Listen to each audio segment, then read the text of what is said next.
In my last video, we ended with the mill with a log on and not cut. Now we've got it cut into a cant. It produced these boards that are going to go on the side of my garage now that I've repaired it. This video is more on the greenhouse. As we come into view, this is our greenhouse. Well, the garden and then eventually greenhouse. The spools that you see we got for free. The tubs were $5 and about $2 each for the dirt to fill them. That does is allows me to be able to work my beds without bending down or digging in the hard soil and fighting weeds and all that other stuff. We have the small ones and we have these big ones where we can put bunches of them. So this line, it represents the line that will be here once we get it all done, so we have a place to drive. We got a bunch of grapes in there. You can see some roses right there. Take a sniff, they smell really good, really strong. More grapes. Come along. You have squash and lemongrass and more at the fig, and then more grapes.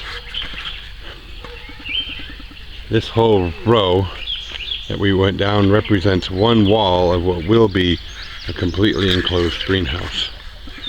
We have potatoes and then my corn, no fighting the grass, tons of peppers of all sorts and varieties,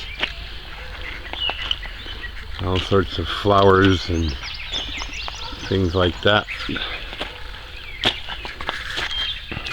And there our wall.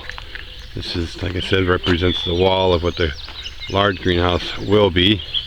It's where all these spools are. Turned out quite well.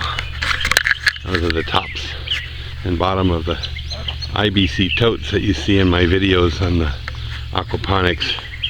Temporarily abandoning it. I'll come back to it at some point in time.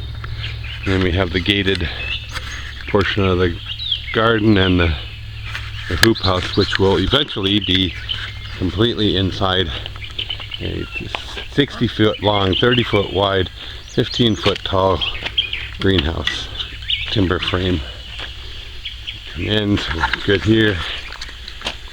And we'll come back to the inside. We have here banana peppers, and king peppers, orange bells, rosemary, and my beginning of my tomatoes. These are all Romas. Starting here, Romas are what you use for doing sauces. We have some leeks, asparagus, it's not asparagus, but artichokes that aren't doing so hot, we're going to have to redo. And back into some tomatoes. We got more. Lilacs being protected in here. More tomatoes. Eventually it'll be all tomatoes with nothing breaking. And now we have peas. Peas. And more peas. Lots and lots. Coming up as good as I'd hoped, but they are coming up. Here we go, here's some better ones. Peas all coming up. More.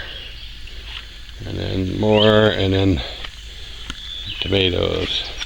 These are going to have a trellis going up with strings, which I'll show you inside, to hold them all up. I just have to do that before they get big enough to be an issue. Okay, and that's cabbage, and then an elephant ear, and then more peas, and more tomatoes, palms, more tomatoes. I think we have about 100 tomato plants. Now we'll go inside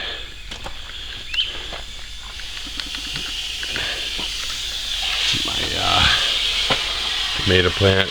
You can see the strings. See if I can get it in focus enough. They're tied into the plant,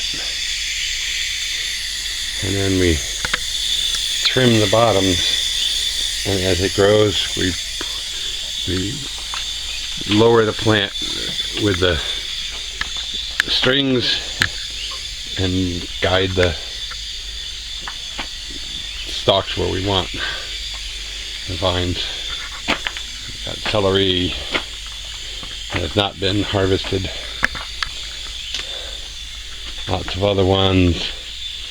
More tomatoes. More